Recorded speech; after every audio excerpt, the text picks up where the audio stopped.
More of your tax dollars go towards the Potawatomi Zoo. New at 11, that's the multi-million-dollar question that local leaders are getting ready to debate. WSBT 22's Patrick Roth is at the live desk right now. And Patrick, South Bend will start talking about this in a few days. Yeah, Rick, the Common Council might start studying the impact of the tax. Now, this is a really complicated process.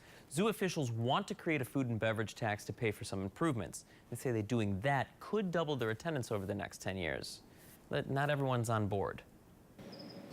Normally, this is a pretty quiet time of year for the Potawatomi Zoo. But things are actually heating up for zoo officials, and it has nothing to do with animals. So we have a lot of infrastructure issues we're trying to work with.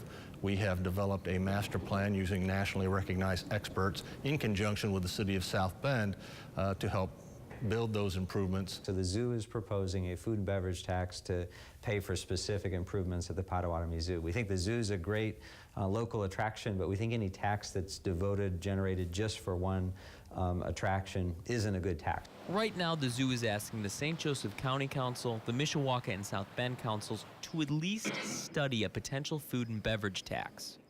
While some are at least willing to study the issue, their concerns are with how it would be implemented. Certainly like to give the community an opportunity to voice their opinions regarding what the best use for a tax like this, if a tax was implemented, what the best use would be. Making a kind of a short-term decision, I'll call it, with funding only the zoo could have longer-term implications when others are struggling in future years and says, well, you did it for the zoo, why don't you do it for us? Some would like to see any potential money from that tax to go to multiple projects and other organizations.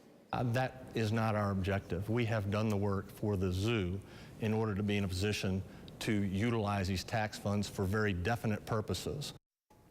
Zoo officials are looking to bring in about $22 million in taxes. South Bend Common Council will consider a resolution on this on Monday, but we should point out that would only allow the council to study the possibility of a tax. It's still very early in this process, and there are several more hoops for this to get through before there's any tax that's actually raised. At the live desk, Patrick Roth, WSBT 22 News.